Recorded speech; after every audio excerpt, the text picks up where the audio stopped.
Yeah, I think the consequences are a lot greater from the Yes. presidency to speak out on one particular side. I think he played it as well as he could. That is correct. Without offending Mubarak and other dictators. Why would we worry about offending Okay, Mubarak? that's we're not. Well, it's the not reason why offending him, it's our relationships in the Middle East. It's our relationships with Jordan, and other countries in the Middle East, Saudi Arabia. Let me tell you something about those relationships, Michael. They're bought and paid for. Yes, that is correct, Jack. But the thing is They're that not friendships. we They're not still- warm, So friendships. what do you want him to say? At the point we also have that issue of the press is the reason that this was going on. It's because of the press that it's inciting this crowd. No, it's the people. I'm sorry, I disagree. It's the people. I know it's the people. It's the I'm people just saying who are tired there was of that 30 element. years of I'm agreeing with you. I'm just saying that was part of what we heard. That it wasn't just the people. That it was the outside influences in this. And I think that you in the volatility of the time in the past couple of in the 48 hours, you have to you don't really know what's going to happen. What if he doesn't step down? What if you're telling the people, you're inciting them. You don't want to create a situation that right now it's peaceful. It's like you don't want to shake a stick at it. I think you just have to be very careful. And I think he was as careful as he could be. I don't know what you wanted him to say. I see a pattern. Maybe you wanted I to see sit a there and pattern. read Bones the Wonder Horse. I see a pattern. I see a pattern. 2 years ago, the young people in Iran did this.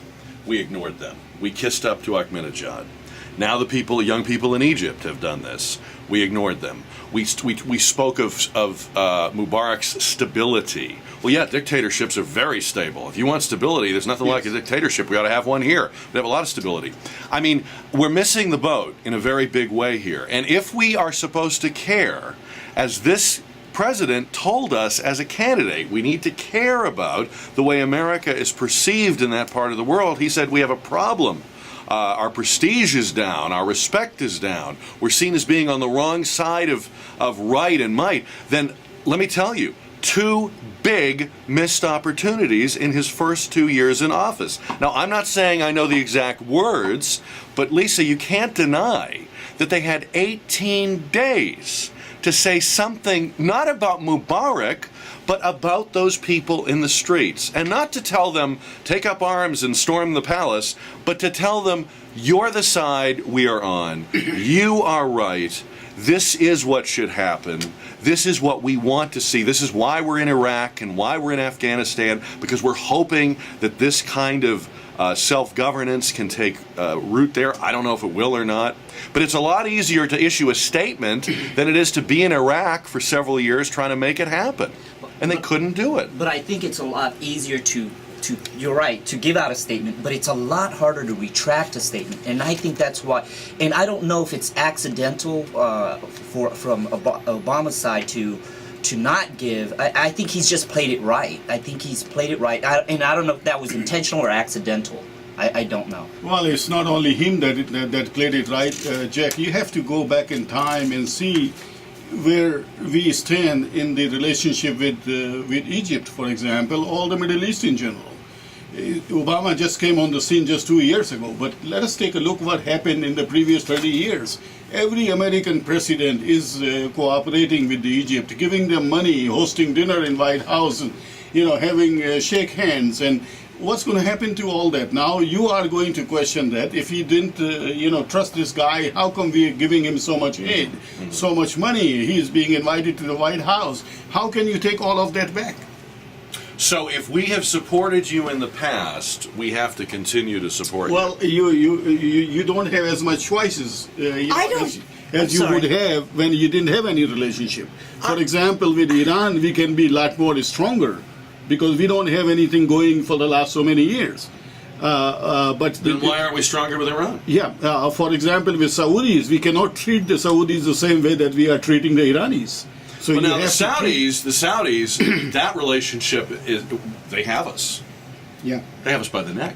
They have us further down than that. But that isn't true of these other countries. Yeah, these allies, so-called in the Middle East, are all bought and paid for. We give $1.5 billion a year to Egypt. That's the basis of that friendship. Yes, that is correct. But it's still, you have to see the overall complications because of the oil wealth we have, all the bases that we have built there.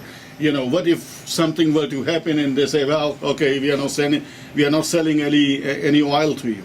Well, with respect, take your bases out from my country. I have to disagree that if we have a tradition of supporting a regime or a dictator, that ties our hands. I have to disagree It ties your hands to a certain extent. The other thing is that if you ask the average, 25-year-old, what kind of relationship, if you asked them 2 weeks ago, 3 weeks ago, what kind of a relationship does the United States have with Egypt? 99.9% of people would have answered, we have a good relationship with Egypt. Yes. Everything's quiet there. So as long as things are quiet and nobody's bothering anybody, and the Israelis are not being, poked with a stick, it's one less problem we have to deal with. And I think that the way we handle the Middle East is the way you handle a very fragile egg. You can't go poking at it every 5 minutes, and you can't just jump on the bandwagon, especially before you find out what's going to happen. One day he's stepping down, the next day he's not going anywhere. You really don't know what the military was going to do. You don't know if he had made a stronger statement. What if he had made a stronger statement and he had started a whole mess of violence? Perhaps, who knows? The thing is that at this point, it's a very, very fragile situation, and I think you have to be careful. Maybe Dick Cheney would have been able to put it in better words. Is that, maybe he could have come up with something a little more calm.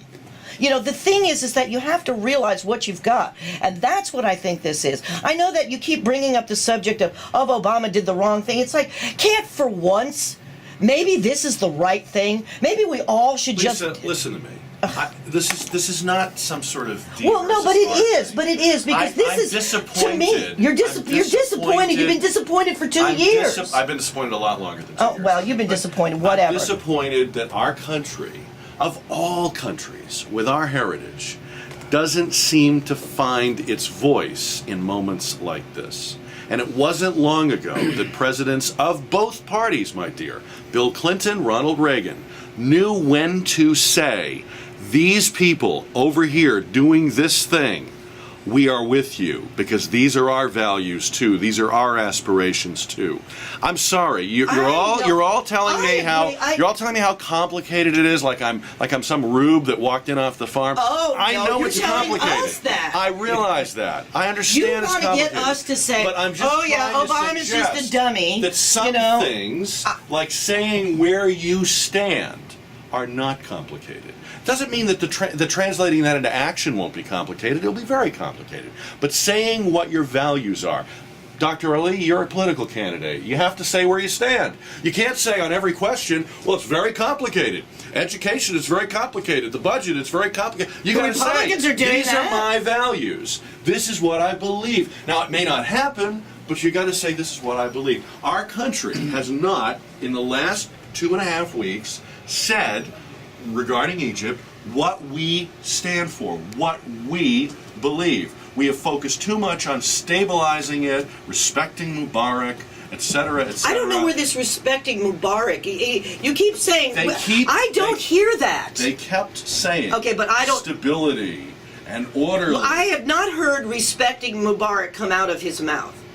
Okay, I don't think it's necessarily respecting him as this attitude. I'm just telling you. I know what you're telling me. You're suggesting that I'm saying there's a simple answer to Egypt. Well, no, I don't think you think there's a simple. I know you for a long time. But there's a simple. I know that. There's a simple way of letting the world know. Yes, the words may have been able to come out a little different and a little more supportive of the people. It didn't happen. It's not the end of the world. Number one, number two. It's still we still have the ability. This Take is another bite of that cinnamon roll. No. All right, we're going to come back with more Gang of Four. It's 10:44 on News Talk 550 KTSA. Why do you do this to me? We don't know what form the next government will take. I've read that there's incredibly high, fantastically high unemployment in Egypt. Whoever inherits the job of running this country is going to have one thankless piece of work, But I think that what we can take from this, what I take from this, for example, is that it's wrong to look at a part of the world, as some people look at the Arab world, and say they can't handle democracy, or they have no interest in that. They like living under dictators. Remember how we used to hear that? I don't think there's any part of the world where what we just saw happen couldn't potentially happen. Am I right or wrong about that? You're absolutely right. You're right. Boy, if you could just keep saying that. Jack, you're absolutely right. Record that and we'll play it. And you are No, right I'm a just lot kidding. of the time, I'm and just you kidding. know that. But seriously, I'm just kidding. But isn't it interesting that here we have Dr. Ali in a place that intellectuals dismiss as, oh, they'll always be in the 7th century, and they want Sharia law, and they don't have any interest in democracy.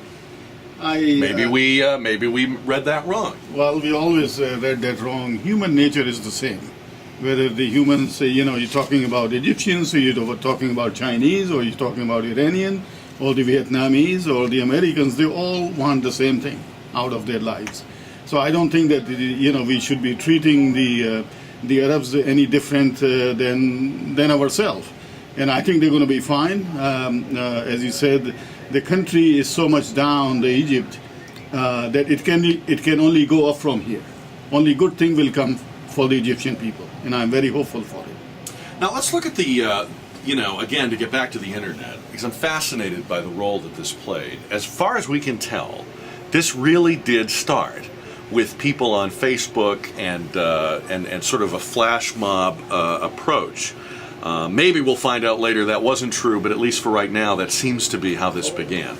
And you wind up in a country of 80 million people with over 1 million people in the streets. You wind up, for example, at one point there was a kid who was beaten to death by the police in Alexandria, one of the largest cities. Within minutes, his body, the pictures of his body, were on the internet for everyone to see. So what you have is a regime that could no longer control the news, could no longer hide what was going on. Imagine what Tiananmen Square would have been like if instead of fax machines, Yes. they had Facebook. And what does this mean for other, Ralph Peters said they're quaking in their boots in all these other capitals. Do you think that the internet is going to wind up being, more than any military power or anything else, is the internet going to be democracy's best friend? I think there's a possibility that it could be. And I think that what happens is, in a situation where there is this immediate media, that you have people that may not have wanted to go out in the street because they're getting their information from XYZ source. And now, when everybody reads either on Facebook or get tweeted or whatever the situation is, that it's like, we're all doing it, come with us. That everybody, that's really What if these regimes figure out, Michael, that they can have Facebook pages and they can spread disinformation and they can, Egypt tried to turn off the internet, that didn't work. But maybe they'll figure out that they can use social networking too. Yeah, it's really interesting. Why I just didn't understand why the regime didn't do that. I mean, if they were, Because the guy's 83 years old. But I mean, somebody's going to figure this out. I think even if they did, nobody is going to trust that information coming from them. But it wouldn't look like it was coming. Yes, from correct. them. Yes, It would look like it but was coming yes, but from a nevertheless, citizen. people can make up their own mind.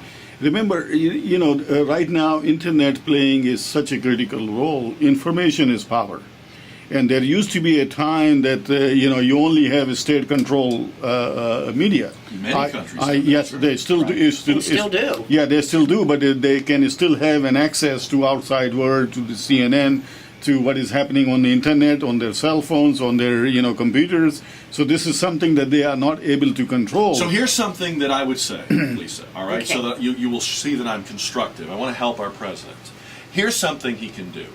Let's make sure in the future that America guarantees that the internet is available, is accessible to a people anywhere in the world who are striving, struggling, rising up, demonstrating. No military, no drops of blood, no airplanes. Cool. What if that's our policy? Since this can be the means by which you do it yourself, here's your do-it-yourself revolution, nobody helped, we'll make sure you have the internet.